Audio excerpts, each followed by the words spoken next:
Hello, dear Dharma friends.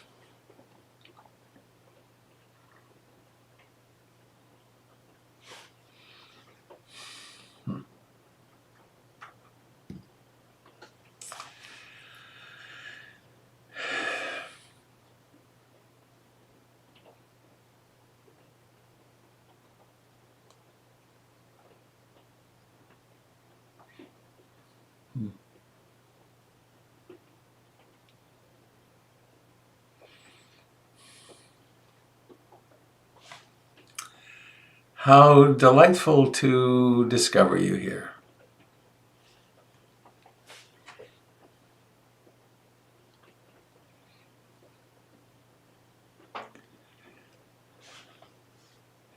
Today and tomorrow, I should introduce myself, I suppose, with this medium. I'm Robert Beatty. I'm talking to you from my backyard in Portland, Oregon.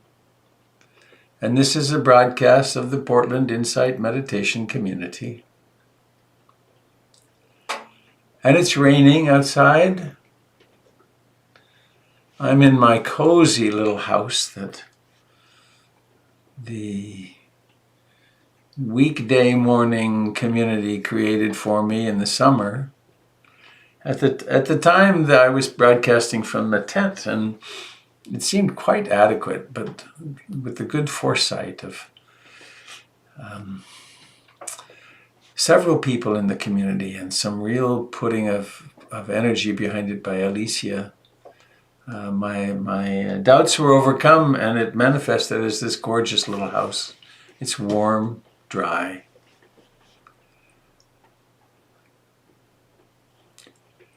And so here we are around the campfire of the Dharma. These teachings have been alive for 2,600 years, passed down person to person, generation to generation, for all this time. I'm celebrating more than a profound anniversary in my life. Tomorrow will be January the 25th, as I calculate it, yeah. On January the 25th, 60-some years ago, I broke my leg skiing. That was a big adventure, very challenging. And then on January the 25th, 50 years ago, I was on my first retreat with Goenkaji in India. Suddenly it's 50 years. I remember writing in my blurb, more than 20 years, more than trying to make it seem like a lot. And suddenly now, good God, it is a lot. It's half a century. Half a century I've been trying to following this path of the Buddha. I wonder how many million times I've come back to my breath.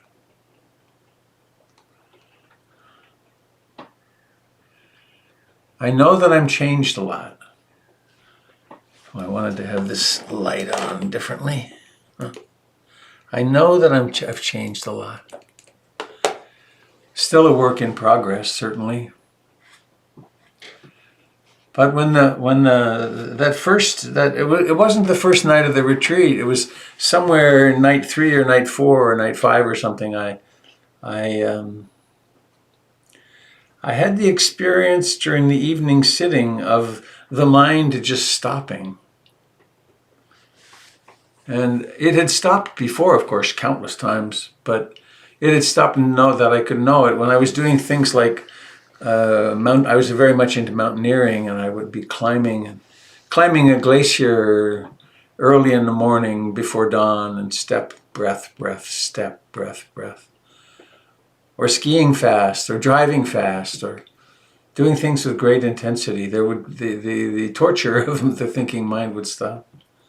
But it stopped on the 25th of January. And it started up full bore again the next morning, but I'd had a glimpse of something. I also had an interview with Goenkaji on the morning after, when I tearfully told him that I learned how to meditate, but then it went away. And he asked me, "Are you clinging to the experience of last night?" And I said, "Well, you betcha I am." And he said something, I think it was, "Don't worry, it may come back." But I saw the power of clinging, the torture of clinging to things being a certain way. So here we are. Oh, I want to say one more thing about that. There was a woman.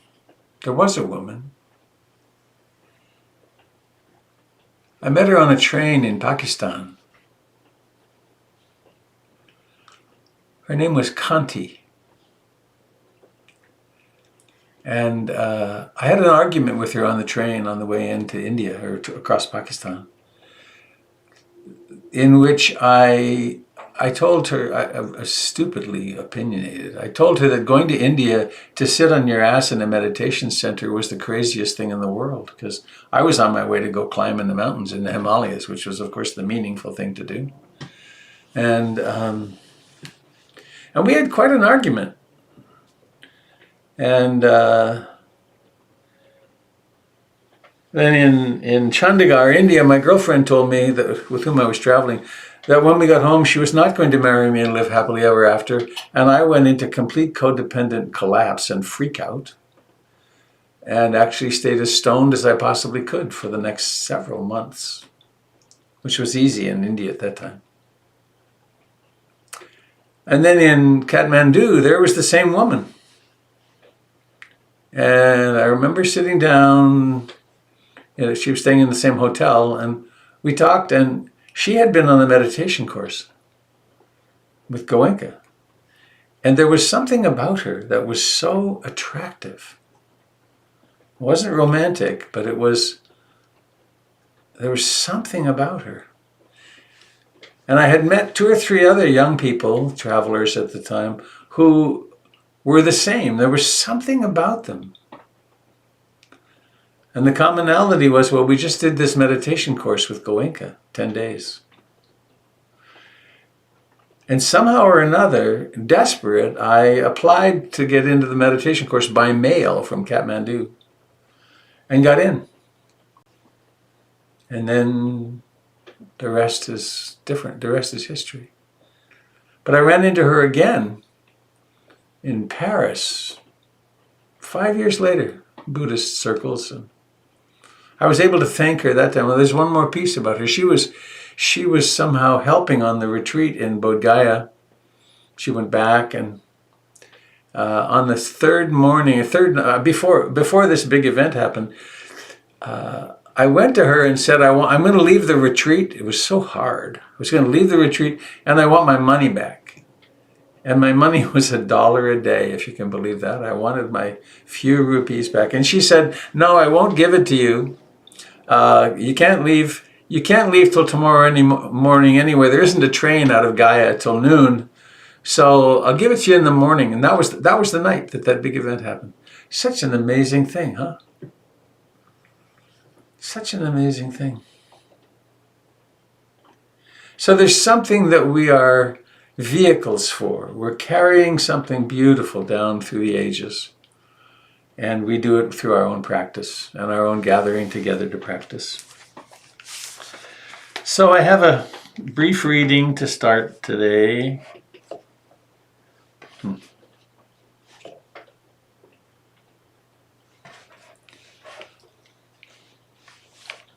This is a friendly reading from Alan Watts.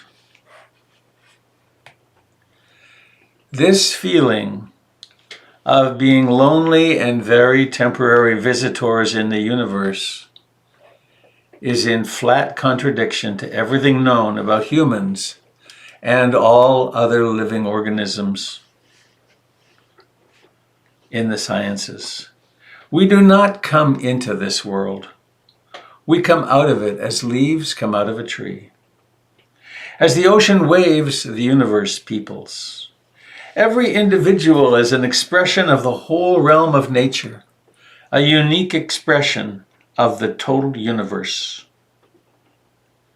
This feeling of being lonely and very temporary visitors in the universe is in flat contradiction to everything known about humans and all other living organisms in the sciences.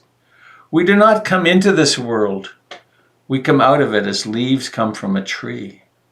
As the ocean waves, the universe peoples. Every individual is an expression of the whole realm of nature, a unique action of the total universe. How about that? What about the notion that you are a one-of-a-kind ever? There's never been a you before. There never will be again. It's a quality of ultimate belonging. And there's something waking up through us. There's something that is the waking up. And we cultivate that through the Dharma, through the practice of mindfulness. And let's remember the refuges, to take refuge in the Buddha, the Dharma, and the Sangha.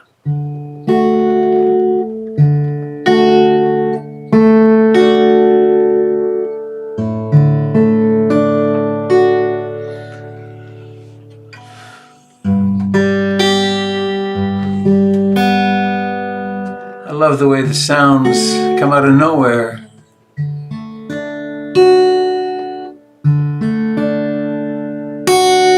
They come out of nowhere and they have a lifetime and then they disappear.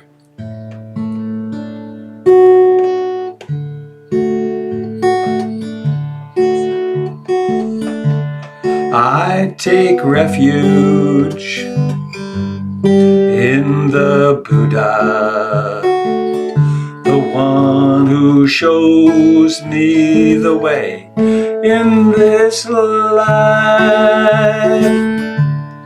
Namo Buddhaya,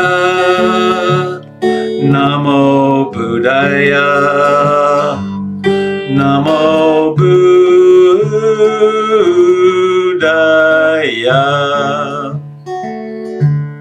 I take refuge in the Dharma, the way of understanding and love. Namo Dharmaya, Namo Dharmaya, Namo Dharmaya.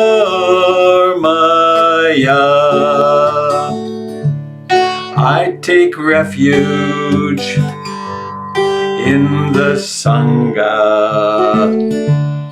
the community of mindful harmony. Namo Sanghaya, Namo Sanghaya, Namo Sanghaya.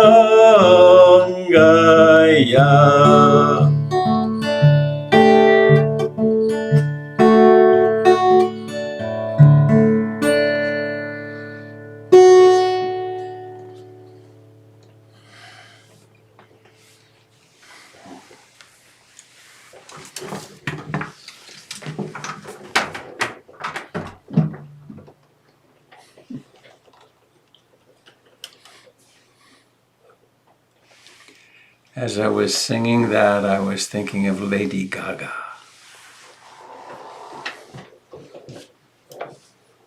Wasn't that something? Wasn't that something?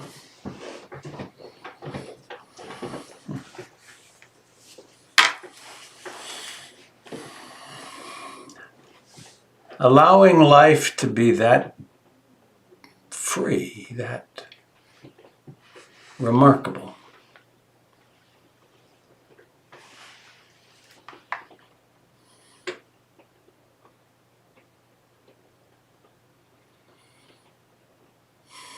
So let's sit together. Some of you probably don't like Lady Gaga, but I've grown very fond of her.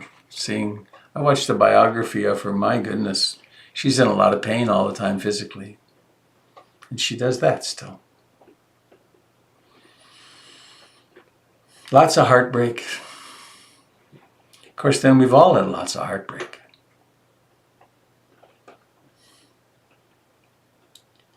So let's sit in the middle of our messy lives. Right here, right now, today, this minute.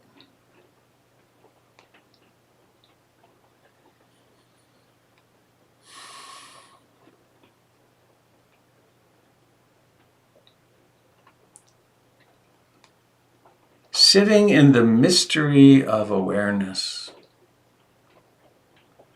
the mystery of consciousness.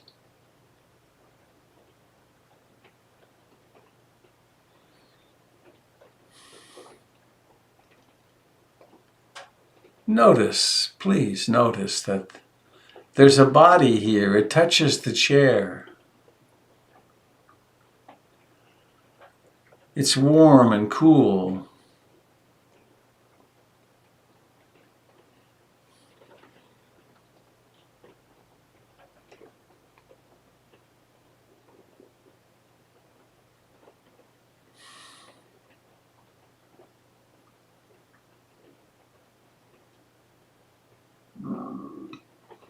There's life in what we think of as the hands.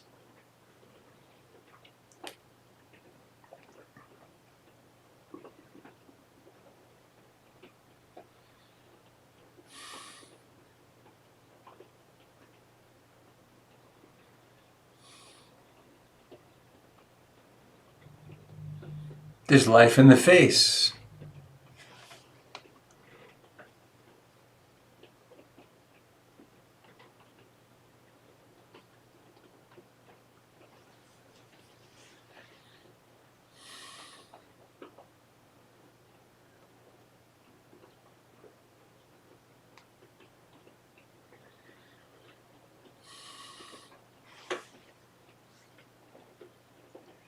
And there is the quintessential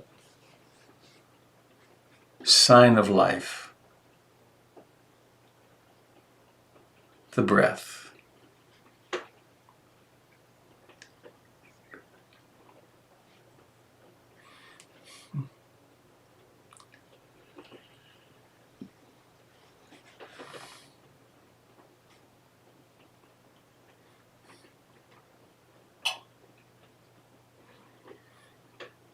It's an interesting linguistic overlap. In French, the breath and spirit are the same word, l'esprit.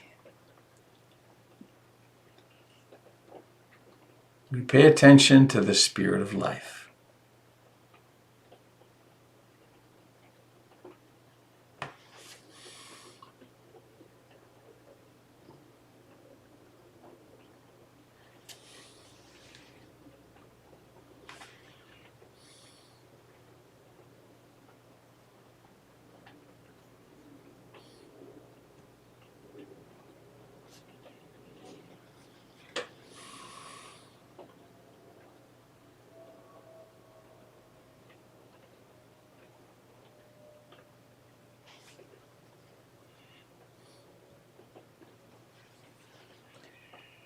Each breath has its moment of beginning.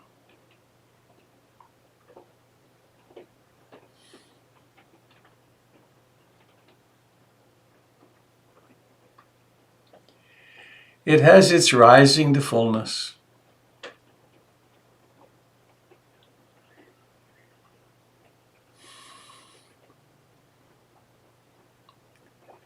Its decline.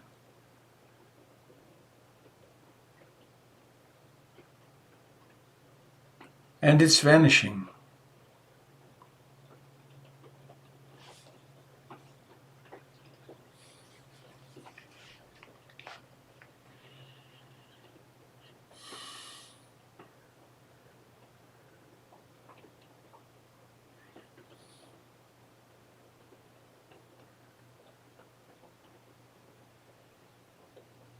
There may well be sounds that come to the ear. There may be inner sounds, imaginations.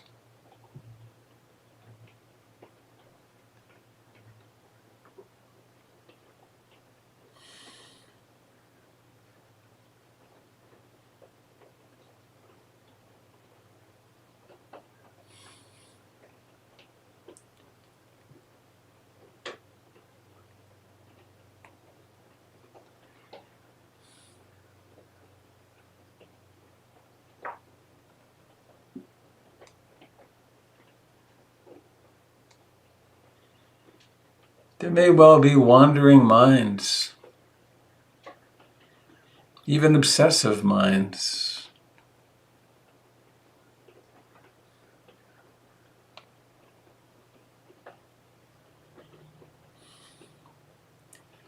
Please let us not make enemies of anything.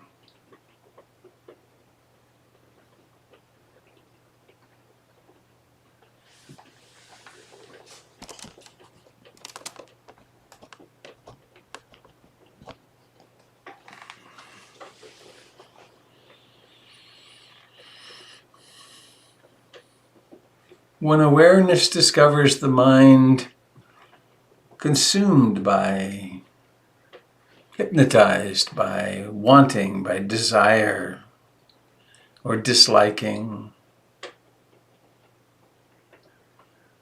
by restlessness, agitation, and worry, by sloth and torpor, dullness, by doubt,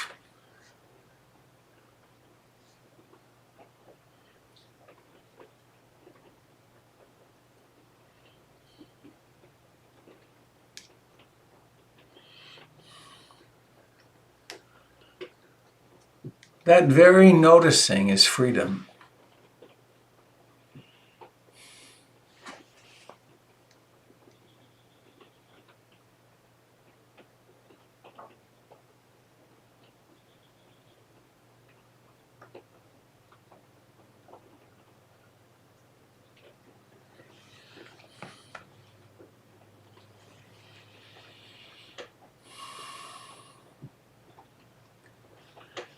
And so we embrace breathing.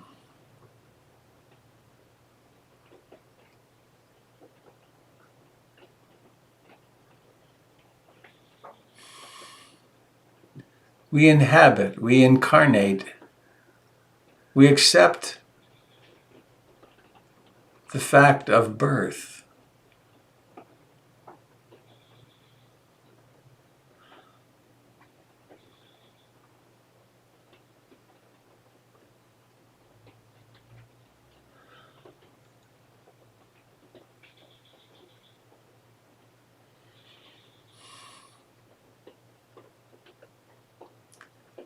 We accept ourselves exactly as we are.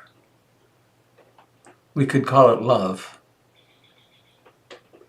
compassion, kindness.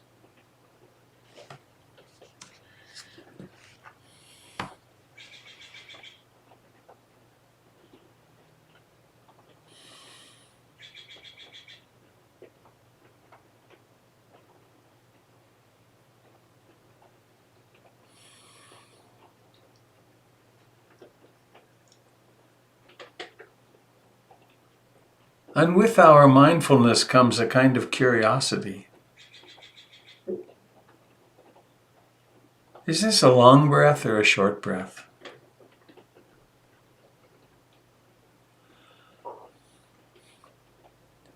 Is the mind pretty concentrated or is it pretty dispersed this morning?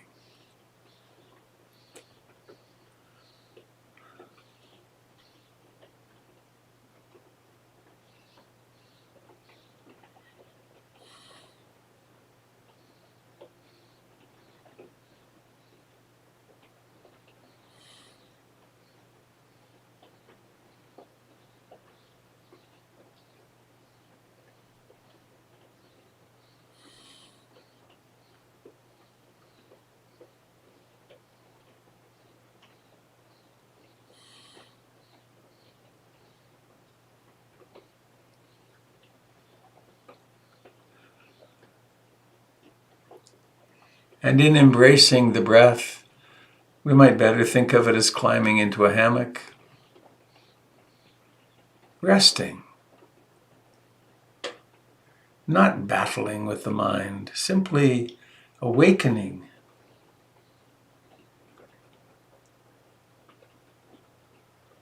Awakening and choosing our next moment to be present in the breathing, in the body.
Each breath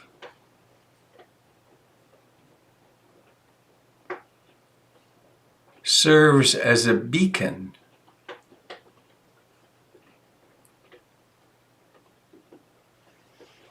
in the stormy seas of the personality. The personality likes this and dislikes that. It's rocked and roiled by emotions.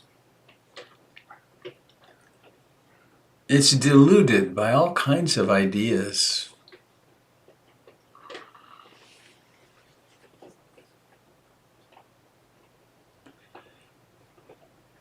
Deluded in fantasies.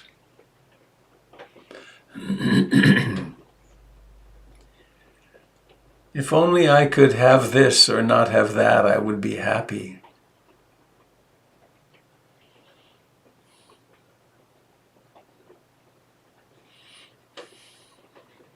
If only this hadn't happened or that hadn't happened. If only I'd had different parents.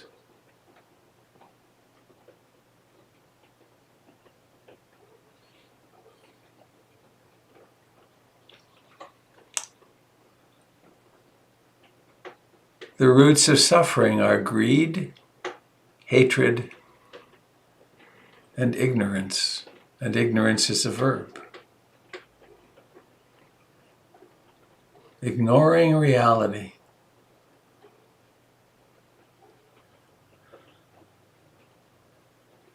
And who could imagine that something as simple as being aware of in-breathing and out-breathing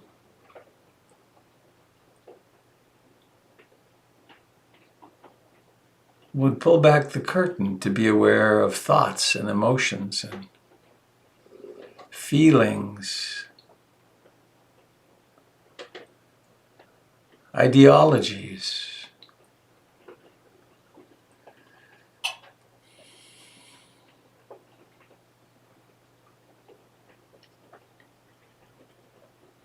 And so with greatest simplicity, kindness,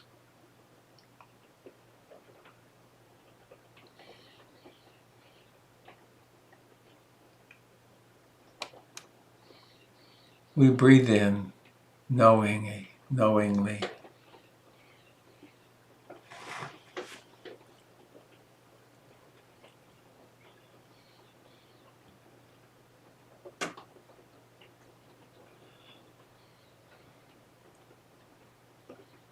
And it's not that we have to control the breath.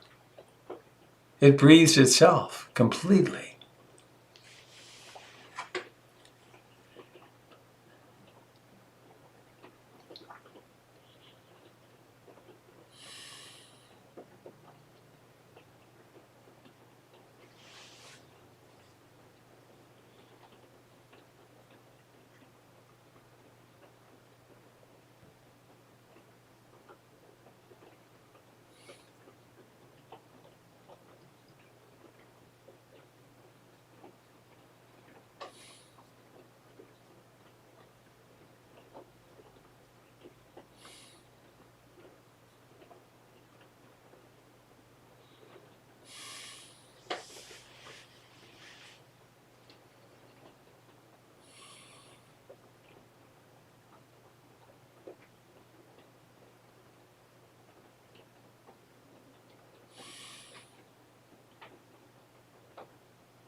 We are beings who live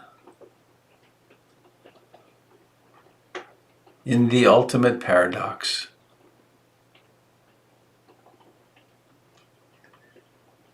We take birth and live a lifetime as a mammal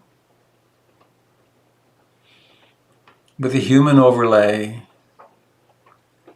and we have all the responsibilities and challenges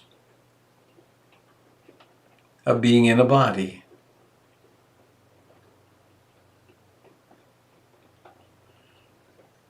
In the end, we disappear.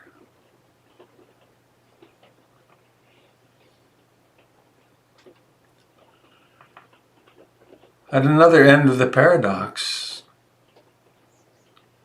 we are the mysterious everything, the all, the one. And we live between these two paradoxical truths.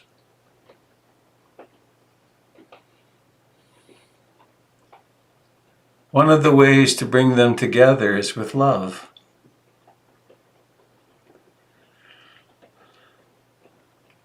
We can build fortresses against each other and against other countries.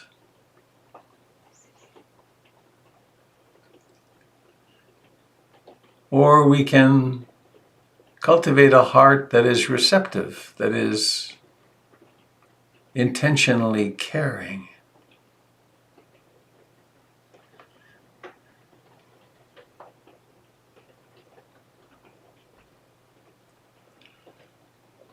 And we can add to our formal practice on the in-breath some beautiful wish like,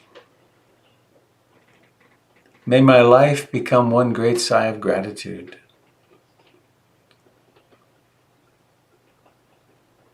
Or may I really love and accept myself exactly as I am.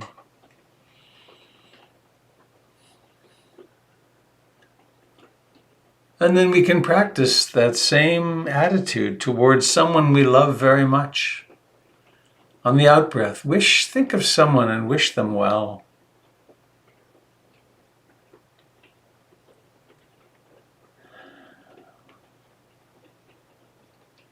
Imagine them deeply happy and content. And on the in-breath, may I be really happy and content.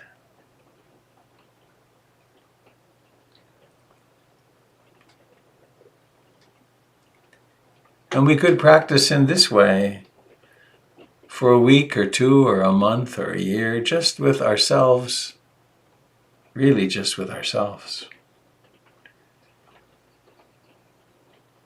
Or we could open up to a friend. Think of some friend. It's nothing fancy, just wish them well. Think of them content. Allow the joy and delight of this to fill you. To escape from the prison of our separateness is our greatest happiness.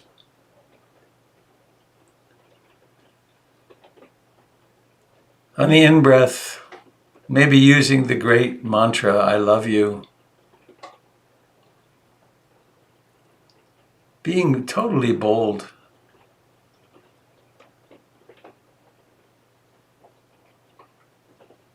What about opening to the love for yourself that's there?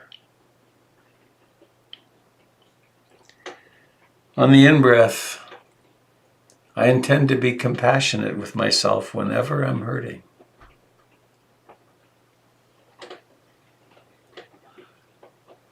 On the out-breath, including friends, colleagues, individuals you think of. On the in-breath, may I be deeply content and happy.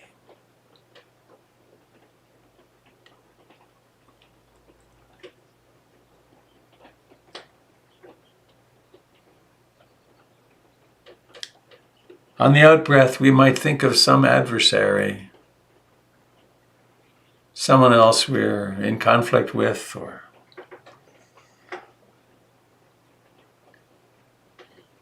someone we disagree with vehemently.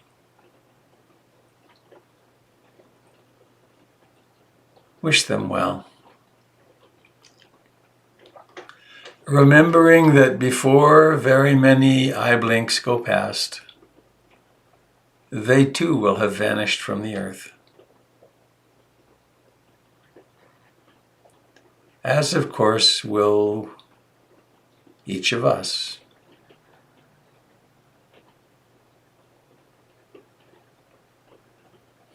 May I be happy, may all beings be happy. May I be free from fear and danger. May all beings be free from fear and danger. May I live with ease and grace. May all beings live with ease and grace.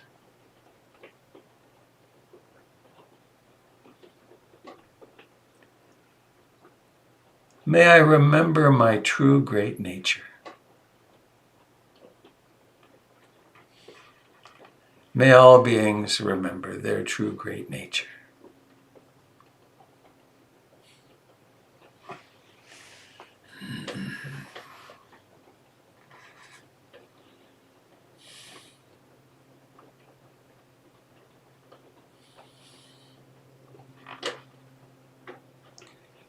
As Ruth Denison used to say,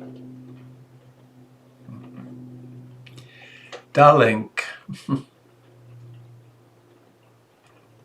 rest in the beauty of your being. It's a nice blessing, isn't it?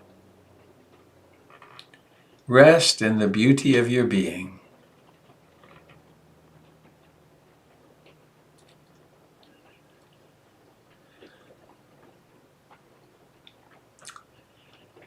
Recognizing now the life of your body, the body that sits here, this incarnation.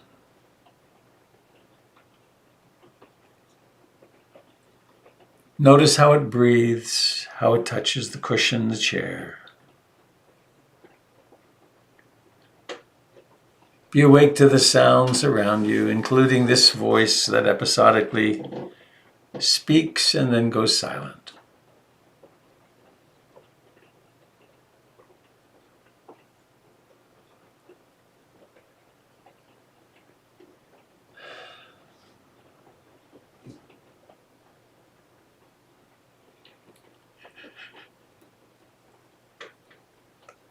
And bringing the awareness into the eyes.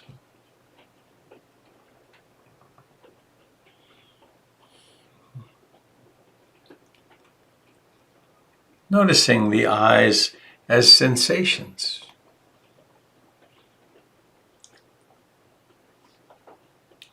And perhaps make some circles inside with the eyes around their periphery.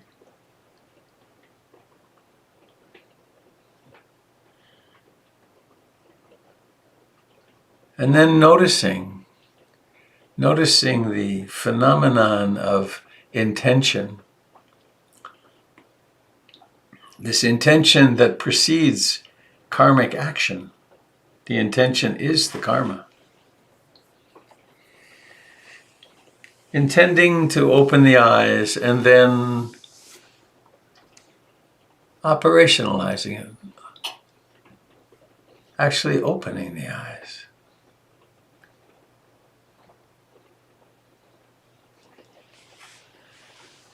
But do it slowly, and yet it's so remarkable what happens. There's no seeing, and then there's blurriness, and there's light, and then there's objects, and then the objects turn into little postage stamps with people on them. And people move. It's like in Harry Potter when the art moves. Living art. That's a nice way to think of us, isn't it?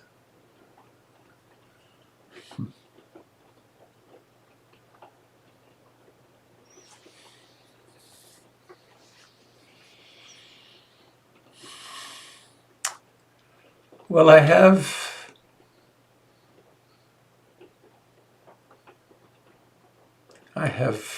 right this moment an experience of gratitude for your presence. We are so lucky. Imagine this. Imagine this.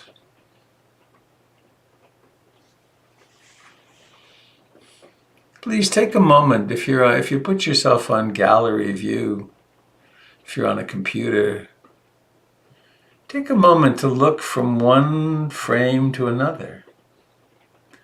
And you can look with a loving kindness wish. It's a very nice way to do it. Beautiful.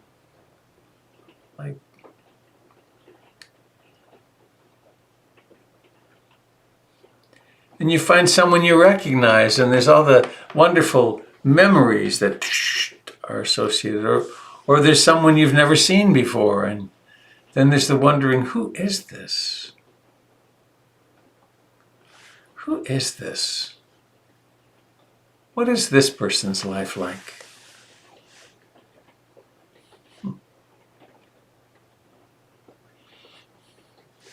And as we do this, it's if your camera's on, it's most probable someone's looking at you with curiosity and wishing you well. And I love to do exercises like this on retreats to meet one another, maybe with music playing, but to meet in silence and to see one another. Or maybe say simply the words, I see you. We so long to be seen and to see each other.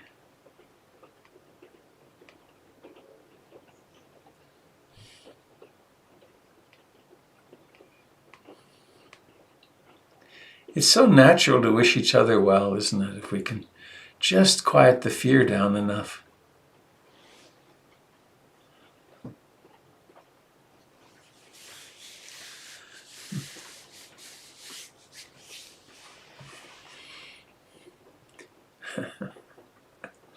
What if this person who's looking at me saw how much struggle there is in my life, or how confused I get, or what I eat late at night, or wherever we have our obsessive fears.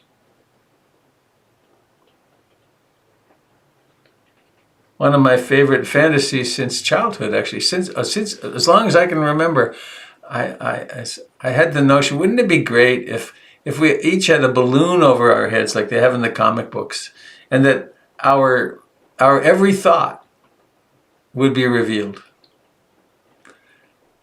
There'd be a bit of a shock at first. It's like, ugh! But then we'd see, oh, we're all the same. We're all the same.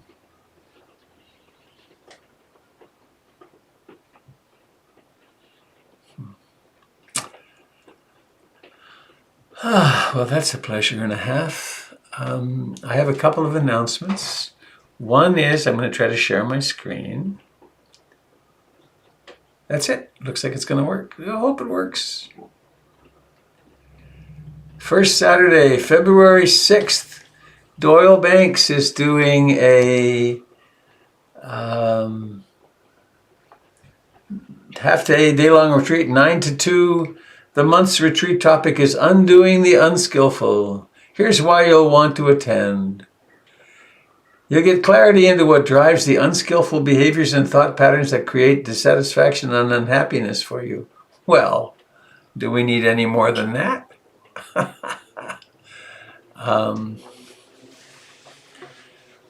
I'll put a link to this next thing in the chat.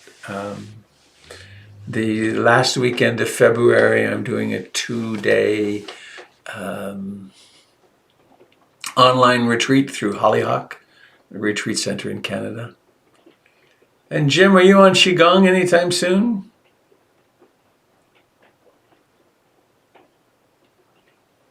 Jeez, now I'm not hearing. Are other people hearing, Jim?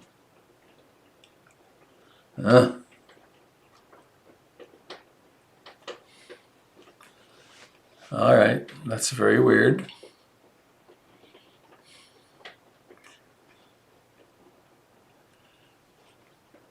So Jim, I've lost sound again, weirdly enough. So I'm going to invite you. Would you do your Qigong magic? And I will take a sledgehammer to my computer. No, I won't. I like it, but this is ridiculous that it quits like this. Okay. I'm going to try to reboot.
Facebook and YouTube, folks, I'm not getting any sound at my end. And in order to try to fix it, I'm going to reboot, which means I will be losing you for a few minutes. So if you want to stick around for the Dharma talk, please come back and check in 5 minutes or so.